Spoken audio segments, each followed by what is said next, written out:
Bismillahirrahmanirrahim. Assalamualaikum warahmatullahi wabarakatuh.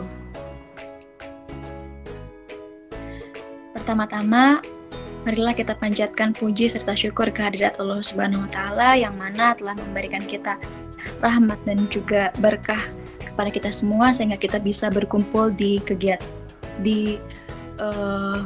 room meeting kali ini dalam kegiatan Q&A session Departemen Informasi dan Komunikasi Makesmas Unsil 2022.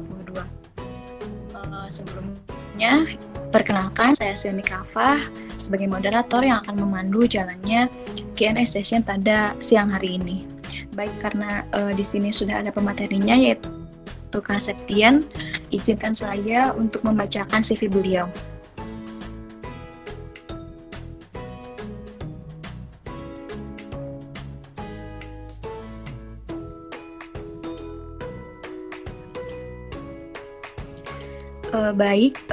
Izinkan saya untuk membacakan CV. Nama Septian Cahya Azhari. Beliau merupakan salah satu mahasiswa Universitas Siliwangi, jurusan Pendidikan Geografi.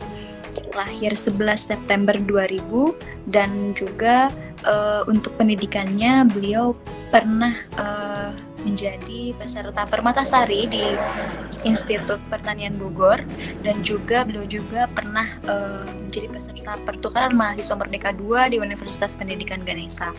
Untuk pendidikan non formalnya yaitu di Pondok Pesantren Murotatul Quran Al Mu'minun Tasikmalaya.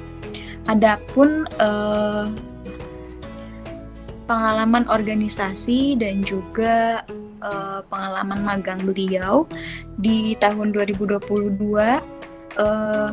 beliau menjabat sebagai Direktur Eksekutif Siliwangi Research Club Universitas Siliwangi dan juga di tahun 2021 beliau menjadi Ketua Pengurus Harian Masjid Al-Muhajirin PHMA Universitas Siliwangi. Selanjutnya di tahun 2020 beliau pernah menjadi anggota Himpunan Mahasiswa Pendidikan Geografi atau Himageo Universitas Siliwangi. Nah, bisa kita lihat juga untuk publikasi jurnalnya. Ini sangat banyak sekali ya teman-teman dari publikasi jurnal dari Kak Septian ini. Nah, adapun workshop dan juga pelatihan yang beliau ikuti diantaranya yaitu beliau pernah mengikuti kelas pelatihan metode biometri Smart Indonesia di 7 Juni 2022. Beliau juga pernah mengikuti kelas pelatihan Mixed Method Universitas Siliwangi 20 Juni 2022 oleh Profesor Sugiono dan masih banyak pelatihan-pelatihan yang beliau ikuti ya teman-teman. Nah, adapun pemrograman dan juga skill yang beliau miliki yaitu khususnya di software, beliau mahir dalam menggunakan Smart PLS, Confirmation Factor Analysis, PET Analysis. Beliau juga mahir dalam menggunakan Microsoft Excel dan juga Microsoft Word. Nah, mungkin itu CV dari pemateri kita pada siang hari ini. Masya Allah sekali ya teman-teman, bisa kita lihat dari CV beliau, dari pengalaman-pengalaman organisasinya, dari pempublisan jurnal-jurnalnya sangat banyak sekali. Jadi kita mengetahui gitu bahwa pengalaman yang beliau miliki sangat banyak sekali ya teman-teman. Nah, sebelum ke acara inti, izinkan saya untuk menyapa dulu nih Kak sebagai pembukaan dari agenda Q&A session ini. Gimana nih Kak, udah siap Kak untuk ditanya-tanya gitu siang hari ini mengenai gimana Kak Septian? Insya Allah siap deh. Insya Allah. Kita sharing atau nanti ada share PPT atau sebagainya? Kebetulan untuk kegiatan hari ini hanya Q&A saja Kak, hanya tanya jawab saja gitu. Jadi ada beberapa pertanyaan yang mungkin nanti akan dipertanyakan dan langsung saja oleh kakak dijawab gitu Kak pertanyaannya. Nah mungkin sebelumnya saya izin memberitahu bahwa tema dari kegiatan Q&A session kali ini yaitu strategi dan teknik penulisan serta publikasi karya tulis ilmiah. Itu mungkin Kak barangkali. Nah untuk sebelumnya nih Kak, aku mau tanya-tanya dulu nih Kak. Sekarang sebelum masuk ke semester baru nih Kak, kakak lagi disibukkan agenda apa nih Kak? Termasuk khususnya gitu di SRC-nya Kak. Oke. Jadi untuk kegiatan sekarang sih kan nanti semester depan semuanya di FKIP itu khususnya bakal luring, kuliah offline. Untuk kesibukan sekarang sih karena masih libur gitu, jadi ya seproduktifnya paling sekarang itu kegiatan di pesantren. Dan untuk kegiatan akademiknya paling bikin artikel kayak gitu, bantu dosen. Karena sekarang sih saya statusnya itu sebagai asisten dosen juga, jadi cukup banyak kerjaan yang harus dikerjain gitu. Jadi sibuk ya Kak ya. Nah aku sebelumnya mau tanya dulu nih Kak, kakak boleh ceritain sedikit nih tentang SRC itu seperti apa sih Kak? Oke. Jadi kalau lihat dari sejarahnya itu, SRC itu ataupun Siliwangi Riset Club itu merupakan sebuah wadah bagi mahasiswa Unsil khususnya untuk mendalami ataupun untuk mempelajari bidang karya tulis ilmiah ataupun penelitian pada umumnya itu. Kenapa? Karena kalau kita lihat dari sejarah itu sedikit sekali track record dari mahasiswa Unsil yang publikasi, sedikit sekali itu. Oleh karena itu, dari sebagian mahasiswa yang berprestasi seperti Kang Ferdi Firmansyah, kemudian ada Teh Satu Humaida, dan teman-teman yang lainnya itu berupaya untuk membuat sebuah organisasi sebagai wadah untuk menampung minat dan bakat dari mahasiswa Unsil gitu. Dan sekarang itu progresnya itu sedang dalam pengajuan ke UKM gitu. Oh baik, mungkin kayaknya seru banget ya Kak di SRC gitu. Semoga SRC di Universitas Siliwangi semakin maju ya Kak. Jadi banyak mahasiswa-mahasiswa yang memiliki minat yang lebih gitu dalam sebuah penelitian gitu. Nah mungkin langsung saja nih Kak ke pertanyaan-pertanyaannya. Ini di sini kami sudah menyediakan beberapa pertanyaan yang mungkin langsung saja ya Kak ya. Untuk pertanyaan pertama, apa sih Kak yang dimaksud dari riset ataupun penelitian itu? Ya, jadi riset atau penelitian kita harus keluarkan dulu konsepnya gitu ya. Jadi harus benar-benar paham tuh apa yang dimaksud kata itu atau kalimat dari penelitian itu. Jadi penelitian itu merupakan sebuah kegiatan pembelajaran untuk membangun kita berpikir kritis. Jadi muncul critical thinking-nya mahasiswa itu dimulai dari riset, dari penelitian, dari menulis gitu. Nah, setelah terbentuk critical thinking, maka dia bisa mengumumkan pendapat, dia bisa memecahkan masalah, problem solving dan sebagainya gitu. Jadi kalau misalkan secara pengertian, riset merupakan bentuk kegiatan pembelajaran untuk membangun berpikir kritis mahasiswa yang memiliki passion untuk menjadi peneliti. Kalau misalkan konteksnya mahasiswa ya, dan emang penelitian ini kebanyakan dilakukan oleh akademisi seperti dosen dan sebagainya di BRIN gitu. Tapi dalam konteks mahasiswa kayak gitu, untuk membangun berpikir kritis dari mahasiswa. Kemudian juga dengan melakukan metode riset secara lebih baik, sangat dibutuhkan untuk berbagai rumpun keilmuan pada jenjang pendidikan tinggi. Jadi dalam artian ketika kita sudah mulai riset, sudah mulai memiliki beberapa karya tulis ilmiah, itu akan sangat bermanfaat. Di antaranya ketika kita nanti tingkat akhir, contoh sederhananya, kita nggak kebingungan karena kita udah punya dasar mulai dari cara untuk mulai penelitian gimana, cara untuk kita ngolah data kayak gimana, cara kita untuk mensintesis data kayak gimana, cara kita untuk menyampaikan hasil dari penelitian kepada orang lain itu kayak gimana. Jadi semua tahapan-tahapan itu setidaknya sudah kita kuasai saat nanti kita sidang akhir ataupun sidang skripsi. Terus juga ketika udah banyak hasil publikasi, itu bisa digunain buat nanti kita mendaftar beasiswa ataupun untuk melanjutkan pendidikan S2 nanti gitu. Kayak gitu sih kalau dari definisi penelitian dan juga manfaatnya. Untuk jenis-jenisnya nih Kak, untuk jenis-jenis penelitiannya itu ada apa aja Kak untuk penelitian sendiri? Ya, kalau penelitian kan ada dalam falsafah keilmuan itu dibagi menjadi, ada yang menyebutkan 2 metode penelitian, ada yang menyebutkan 3 metode penelitian. Ya, yang menyebutkan 2 metode penelitian, yang pertama ada metode penelitian secara kuantitatif, pendekatan kuantitatif.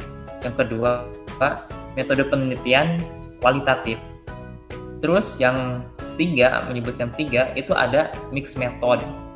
Jadi gabungan antara metode penelitian kuantitatif sama metode penelitian kualitatif gitu. Tapi dalam konteks ini karena ini ada di Himakesmas ya. Nah, untuk Himakesmas sendiri nanti takutnya bingung nih. Udah keluar dari meeting ini, nggak tahu harus gimana cara mulai penelitiannya gitu. Karena setiap rumpun ilmu itu pasti berbeda-beda metode pendekatannya gitu. Kalau misalkan rumpun ilmu kesehatan, kalau kita baca-baca tuh sejarahnya, kebanyakan ataupun pada awalnya salah satu cara untuk meningkatkan kualitas dari keilmuan di bidang kesehatan ada yang dinamakan dengan metode ada yang dinamakan dengan pendekatan systematic literature review. Jadi SLR atau disingkat SLR. Jadi systematic literature review itu cara kita penelitian dengan menggunakan bahan-bahan ataupun artikel-artikel yang sudah publish. Gitu. Kita kumpulkan dengan protokol-protokol tertentu yang disebut dengan Prisma dan juga PICOS. Nanti diturunkan dengan kriteria inklusi sama eksklusinya. Nanti kalau misalkan ada waktu yang cukup panjang itu bisa dijelaskan, tapi kalau misalkan sharing session mah paling penjelasan umum kayak gini gitu. Untuk lebih lanjutnya mungkin bisa nanti dicari di Scholar ataupun di jurnal internasional berkaitan sama systematic literature review. Atau ada contoh sederhananya di Google Scholar saya, klik aja Septian Cahya Azhari, nanti muncul systematic literature review. Tapi itu bidang saya dalam pendidikan. Gitu. Oh iya, baik nih. Selanjutnya mau tanya nih Kak, untuk kerangka ataupun sistematika dalam penulisan karya tulis ilmiah itu apa saja ya Kak? Ya, hal utama yang harus kita siapin itu kenapa kita berawal dari alasan, kenapa kita melakukan penelitian itu, atau apa yang akan kita teliti gitu. Dimulai dari minat kita di bidang apa misalkan. Terus cari topik permasalahan penelitian gitu. Topik permasalahan penelitian ini kita bisa dapatkan di lapangan, bisa kita dapatkan di lab, bisa kita dapatkan dari kita membaca. Nah, biasanya dengan membaca systematic literature review, di sana sudah jelas ada riset gap. Jadi kesenjangan penelitian.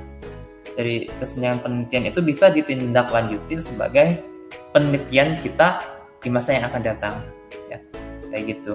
Jadi riset gap itu berarti penelitian yang belum selesai ataupun masih ada gap ataupun ada permasalahan dalam artikel itu, tapi si penulis itu belum diselesaikan dalam tulisannya. Nah, itu bisa kita ditindaklanjuti sebagai penelitian kita yang baru kayak gitu. Jadi berangkat dari permasalahan penelitian, kemudian setelah permasalahan penelitian kita coba lebih spesifikasikan.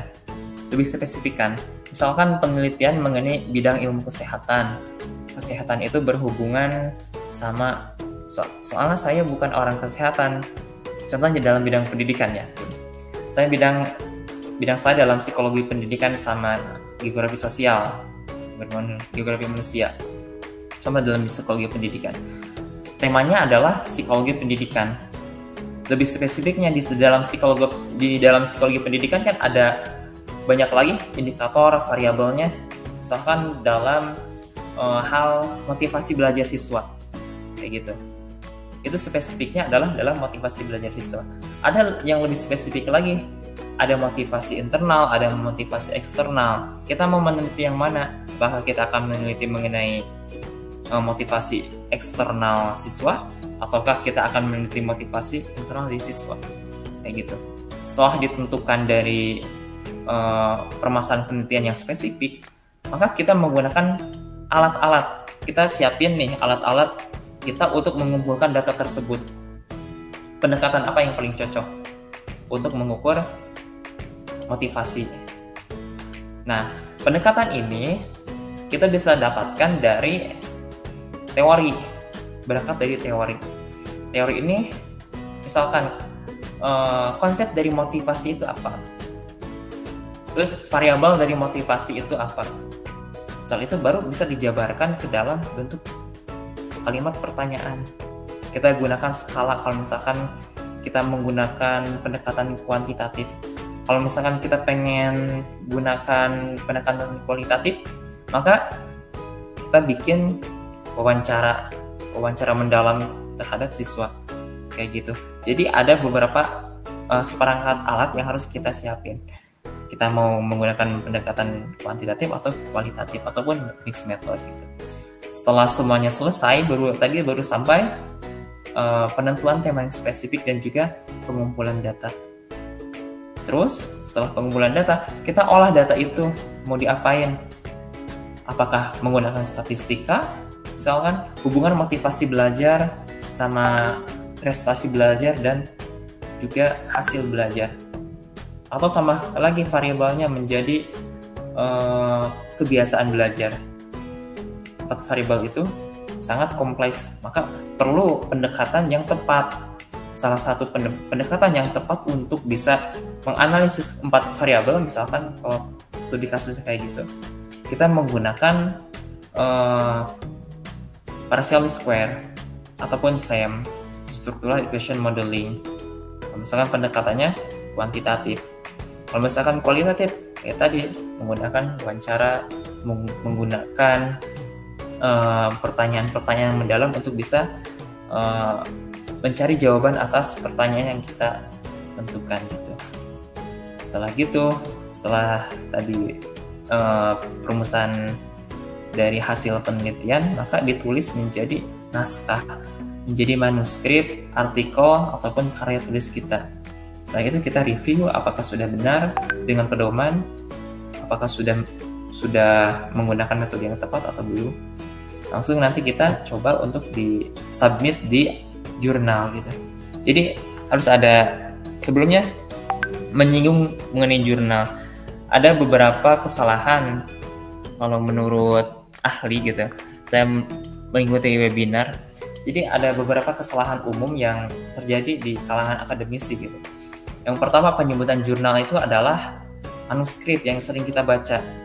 Padahal jurnal adalah pengelola dari, jadi kita bedakan dulu. Pertama ada jurnal, yang kedua ada artikel, yang ketiga ada manuskrip, yang keempat ada proceeding atau conference. Itu harus dibedakan. Jurnal itu bukan naskah yang kita baca. Misalkan misalkan dalam naskah itu terdapat judul bla bla bla bla atau analisis apa gitu. Itu sebenarnya bukan jurnal. Tapi jurnal itu adalah pengelola keseluruhan. Misalkan jurnal pendidikan dan pembelajaran misalkan. Nah, itu jurnal. Sedangkan artikel itu naskahnya. Artikel itu ya naskah. Yang bentuknya itu PDF yang sering di-download itu namanya artikel. Kalau jurnal itu pengelola, kalau artikel itu hasil dari penelitiannya gitu, manuskripnya gitu, bukan manuskrip. Jadi wujudnya gitu, tulisannya itu adalah artikel yang udah dipublish sama jurnal. Kalau manuskrip itu hasil penelitian yang masih ketik-ketik, itu manuskrip namanya, atau belum yang dipublikasi sama jurnal kayak gitu.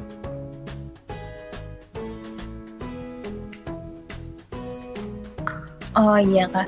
Nah pastinya mungkin Kak dari sebuah penelitian ini memiliki manfaat yang sangat banyak nih. Nah kita mau tahu nih Kak, apa sih manfaat penelitian khususnya bagi kita sebagai mahasiswa ataupun bagi perguruan tinggi ataupun bagi masyarakat umum gitu Kak. Dan seberapa pentingkah penelitian itu khususnya bagi kita gitu sebagai mahasiswa? Iya. Jadi manfaat penelitian tadi sudah disinggung ya, bahwa penelitian itu tujuannya untuk bisa membangkitkan ataupun membentuk kita untuk bisa berpikir kritis. Dari berpikir kritis nanti kita bisa memberikan problem solving untuk permasalahan-permasalahan di lingkungan kita gitu. Nah, untuk manfaat pribadi ya kita bisa, misalkan kita bisa dapatkan beasiswa dari hasil penelitian kita, karena beberapa beasiswa itu kadang-kadang meminta hasil dari rekam jejak kita dalam bidang kepenulisan. Nah, maka artikel kita bisa apply untuk itu. Terus juga untuk karir, jenjang karir, apakah kita akan menjadi akademisi, misalkan menjadi dosen, penting sekali melakukan penelitian, salah satu untuk bisa terus kenaikan jabatan fungsional gitu, dari lektor menjadi lektor kepala, menjadi guru besar, itu dengan penelitian. Kemudian untuk manfaat untuk universitas, ada QUM namanya tuh. Jadi ketika ada mahasiswa yang meneliti, maka secara tidak langsung universitas itu terangkat nilainya gitu pada saat akreditasi, karena syarat akreditasi ataupun beberapa penilaian pada saat akreditasi universitas, fakultas ataupun jurusan itu biasanya yang pertama publikasi dari artikel dosen, kemudian juga pendidikan dosen, apakah kebanyakan masih magister ataukah sudah doktor ataukah sudah banyak yang guru besar. Kemudian ini peran mahasiswa dalam kegiatan-kegiatan penelitian ataupun kegiatan-kegiatan kampus merdeka misalkan pada saat sekarang. Nah, itu turut menyumbang dalam akreditasi dari universitas, fakultas maupun jurusan gitu. Dan tak jarang juga kalau misalkan ada mahasiswa yang meneliti itu nggak susah hidup, misalkan suka dibutuhin sama dosen gitu buat penelitian atau buat bantuin tugas-tugasnya, kan lumayan nanti ada uang buat jajan ke mahasiswa. Kayak gitu.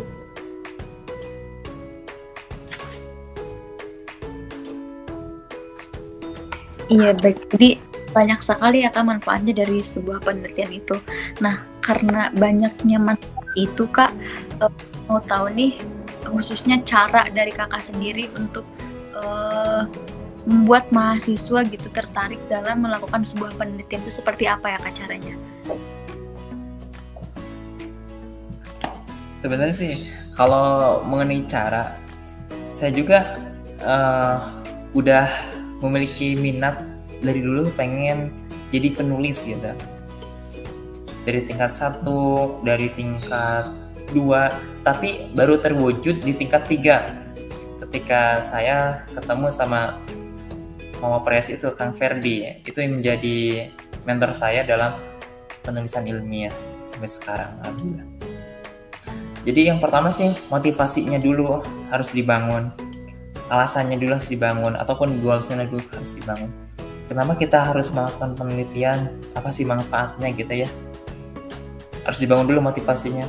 Oh, supaya saya bisa membangun daya kritis, supaya saya bisa turut ikut serta dalam pembangunan ilmu pengetahuan misalkan, atau hal terkecilnya atau hal sederhananya supaya saya bisa membagikan sedikit pengetahuan saya terhadap bidang pengetahuan atau bidang ilmu gitu.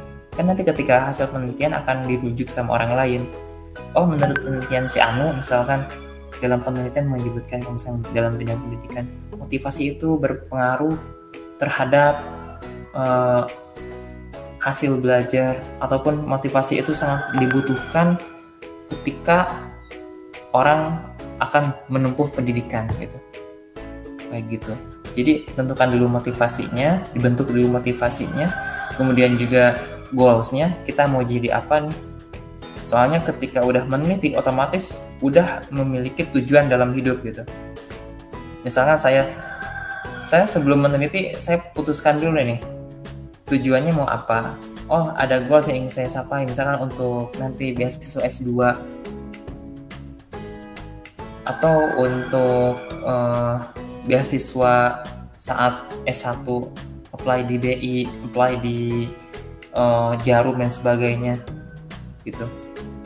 Atau kita mau jadi dosen nih ke depannya, persiapan dulu supaya nggak kaget nanti gimana tuh. Makanya dari sekarang harus persiapkan gitu. Pertama bangun motivasi, bentuk motivasinya dulu. Terus goals kita setting dulu mau jadi apa kita ke depannya. Atau kalau dulu masih ragu-ragu mengenai goals kita, ya niatkan dulu gitu. Hasil penelitian kita semoga bermanfaat bagi orang lain gitu. Setidaknya ketika ada tulisan yang kita bersifat positif gitu, kita share kepada orang lain, itu kan menjadi amal kebaikan juga buat kita. Kayak gitu.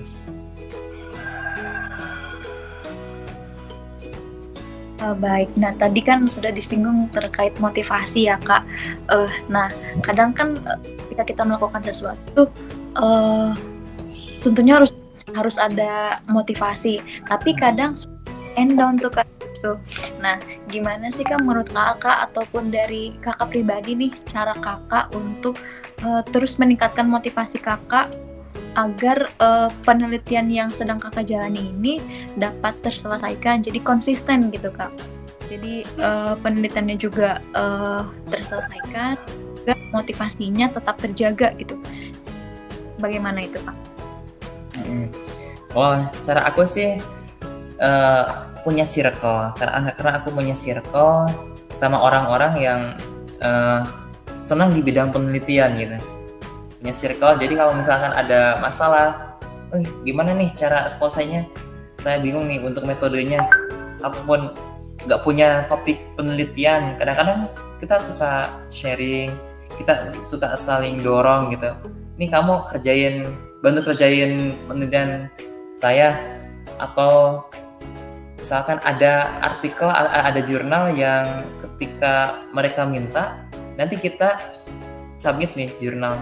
Ketika call paper, jurnal itu ada biaya ataupun ada upah buat si penulis. Nah itu mungkin bisa jadi motivasi, karena agak sedikit jurnal yang menyediakan uang bagi penulis yang bagus, yang karyanya itu dicetin gitu.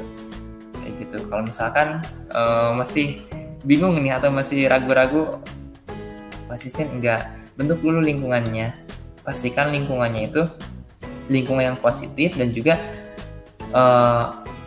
sama tujuannya dengan tujuan teman-teman, ingin menjadi peneliti misalkan, atau ingin menjadi akademisi misalkan, bentuk dulu lingkungannya gitu. Dan harus punya mentor sih, kalau yang paling penting harus punya mentor. Dan memang mungkin salah satu hal yang sangat berpengaruh gitu untuk menjaga konsistensi dan juga menjaga motivasi itu lingkungan ya kan ya. Seperti itu. Lingkungan sama motivasi internal sih. Tujuannya harus jelas dulu, dibentuk dulu motivasinya, tujuannya mau apa. Terus nanti didukung sama lingkungan sekitarnya, dari teman-teman, teman gaul, teman main, atau kalau udah nikah, teman hidup misalnya. Kayak gitu. Aku juga mau tanya nih Kak, selama Kakak melakukan penelitian dan juga publikasi jurnal nih Kak, apa sih hambatan-hambatan yang selama ini Kakak temuin gitu dalam melakukan penulisan karya tulis ilmiah dan juga publikasinya gitu? Kalau untuk hambatan, pasti semuanya ada hambatannya, ada suka duka lah ketika nulis artikel itu. Pertama, hambatannya mungkin mentok di pendanaan kalau udah keterima artikel kita, atau hambatannya itu ketika kita nggak punya ide buat penelitian, bingung mau mulai dari mana gitu penelitiannya. Pengen penelitiannya sih, tapi harus mulai dari mana ini teh. Pasti kebanyakan orang kayak gitu sih. Baik itu yang tingkat akhir maupun orang yang pengen mulai menggarap di bidang penelitian. Permasalahannya itu harus dimulai dari mana? Padahal yang harus dimulai atau yang harus di step 1, langkah 1 itu adalah temukan permasalahan di lingkungan sekitar. Dan kita interest terhadap bidang itu. Dan linear sama bidang kita. Gitu. Kesehatan, analisis nih. Permasalahan misalkan kok kenapa ada perbedaan antara balita di pegunungan ataupun yang ada di dataran tinggi kualitas gizinya sama yang ada di pinggir pantai. Apakah karena di pinggir pantai itu karena banyak ikan dan di pegunungan itu kurang dari protein hewani sehingga gizinya berbeda, atau kenapa? Ada faktor lainnya gitu. Nah, itu kan menjadi sebuah permasalahan yang sederhana sebenarnya. Tapi kita bisa coba untuk dianalisis di sana gitu. Kayak gitu. Mulai dari lingkungan sekitar analisis, kenapa bisa terjadi hal tersebut? Atau sederhananya kita baca paper, baca artikel yang publish sesuai dengan bidang interest kita di mana, baca terus replikasi dengan cara ATM, amati, tiru, dan replikasi gitu. Yang harus diperhatikan dalam metode ATM ini, kita nggak usah sama judulnya, tapi kita coba comot-comot variabelnya. Kalau misalkan kuantitatif, misalkan variabelnya itu pengaruh antara motivasi belajar, kemudian kebiasaan belajar sama hasil belajar atau prestasi belajar. Ada 3 variabel di dalam artikel yang udah publish. Kemudian kita ATM, coba tambahin variabel satu lagi, atau buang satu variabel, kita tambahin satu variabel yang berbeda gitu. Baru kita coba lihat metode yang mereka pakai itu gimana, apakah menggunakan metode kuantitatif, kualitatif, atau mixed method. Udah ketahuan nih bahwa metodenya adalah kuantitatif. Cara pengumpulan datanya menggunakan kuesioner. Teknik analisis datanya menggunakan partial least square atau menggunakan regresi atau sebagainya gitu. Coba tuh di sana ikutin langkah-langkahnya. Soalnya pengalaman aku pribadi ya, ketika mulai awal menulis, tulisan aku itu paling jelek kalau misalkan yang paper pertama aku pasti yang paling jelek gitu, tapi yang paling berkesan juga gitu, yang bisa menjadikan aku semakin produktif sampai sekarang. Bahkan dulu sempat ditolak beberapa kali di Sinta 2, udah sering ditolak, tapi seru aja gitu, tinggal ganti template, cari jurnal yang berbeda, ganti template, cari sampai akhirnya ya bisa bisa publish di Sinta 3 minimalnya, atau bisa ikut publish di book chapter internasional dan sebagainya. Jadi harus kuat sama itu, sama tantangannya, sama hambatannya, harus kuat gitu. Harus punya motivasi yang kuat dulu supaya nanti ketika dihadapkan sama persoalan sama kayak gitu, ya kita tetap konsisten, kita tetap nulis gitu. Kayak gitu sih kalau pengalaman dari aku pribadi. Ya mungkin karena dari setiap hambatan, dari setiap kesulitan yang mungkin nanti dilalui dan kesulitan yang akan ditemui, pasti banyak juga jalan keluarnya ya Kak ya. Nah, iya. Nah, aku juga mau tanya nih Kak, pengen tahu juga untuk alur dari publikasi penulisan karya tulis ilmiah tuh seperti apa sih Kak? Publikasi ya? Ya. Jadi manuskrip kita udah jadi ini, mau siap dikirimkan ke mereka gitu. Iya Kak. Jadi pertama kita cari jurnal yang sesuai fokusnya dan kajiannya sama artikel kita, sama manuskrip yang udah kita bikin, misalkan mengenai kesehatan masyarakat. Maka kita cari jurnal yang fokus sama skupnya itu di kesehatan masyarakat. Jangan disubmit di jurnal pendidikan, nantinya nggak akan diterima, langsung ditolak gitu. Itu. Terus kedua, coba hubungi editornya, atau kita lihat-lihat dulu aja di jurnalnya, publishnya kapan, publication frekuensinya kapan, terus lihat apakah ada biaya publikasi di sana, APC-nya, article publication charge-nya. Terus juga kita hubungi editorialnya, apakah masih ada slot untuk, ataupun kita masih bisa submit di jurnal anu untuk periode anu, apakah masih bisa atau tidak gitu. Itu kata-katanya tinggal disusun sendiri aja gitu. Yang penting sopan gitu, dan menyampaikan maksud sama tujuan kita. Udah kayak gitu, kita coba register di sana. Udah register, kita login terus ikuti langkah-langkahnya, masukkan manuskripnya, kemudian kita submit dan tunggu pengumuman dari editorial. Biasanya itu ada via email gitu. Diterima atau tidaknya artikel kita. Langkah-langkah publikasinya kayak gitu.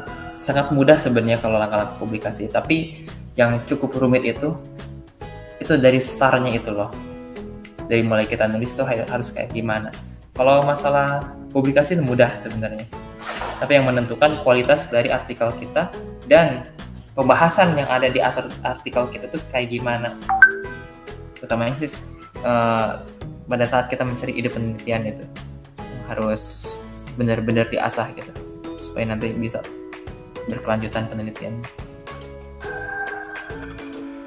Baik, mungkin tadi kita juga sudah mengetahui apa sih pengertian dari penelitian, juga jenis-jenis penelitian apa saja. Kita juga sudah mengetahui sistematika atau kerangka dari penelitian itu apa saja, lalu seberapa penting dari penulisan itu.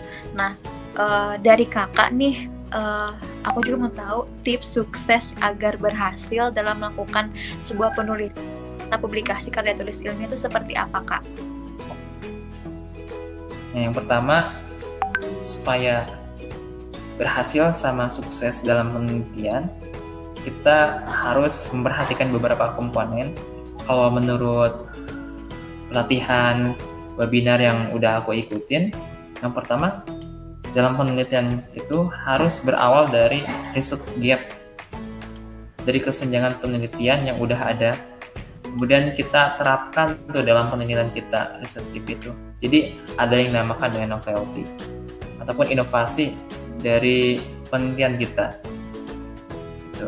Terus udah kayak gitu, bahas secara spesifik kenapa sih penelitian yang kita lakukan itu penting, tulis di sana gitu. Dan terus juga didukung dengan data, dengan fakta yang mendukung, yang benar gitu.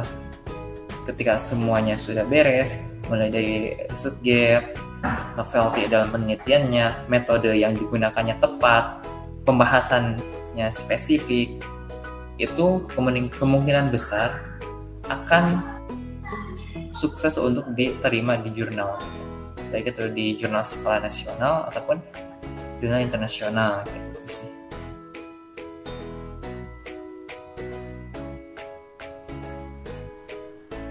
Pertanyaan sudah ditanya, Kak, jadi kita juga bisa mengetahui dari penelitian itu, dan juga kita bisa mengetahui seberapa penting dan juga manfaat-manfaat dari sebuah penulisan karya tulis ilmiah, sehingga tadi juga dijelaskan bagaimana kita untuk meningkatkan motivasi ya Kak, untuk menjaga konsistensi dari penulisan karya tulis ilmiah ini.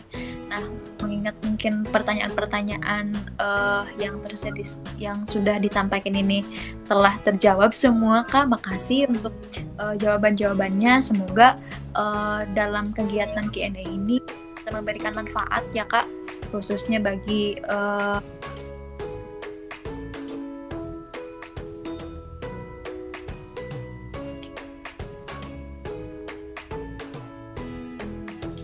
kita akan dipublikasikan di sosial media Himakesmas Unsil, Kak, di YouTube Himakesmas Unsil dan juga di Spotify.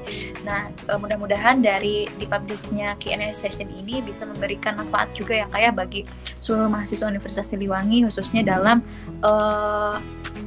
penulisan atau publikasi karya tulis ilmiah. Nah, saya ucap terima kasih waktunya bersedia menjadi narasumber kami dalam kegiatan Q&A session kali ini. Semoga kakak sehat selalu, khususnya di SRC juga semakin maju di Universitas Siliwangi, dan juga banyak mahasiswa yang memiliki minat yang tinggi dalam melakukan sebuah penelitian yang kaya. Mungkin saya tutup acara Q&A session kali ini. Dan sekali lagi terima kasih. Mohon maaf bila masih terdapat kekurangan, Kak. Saya tutup Q&A session kali ini. Alhamdulillah. Assalamualaikum warahmatullahi wabarakatuh. Waalaikumsalam warahmatullahi wabarakatuh.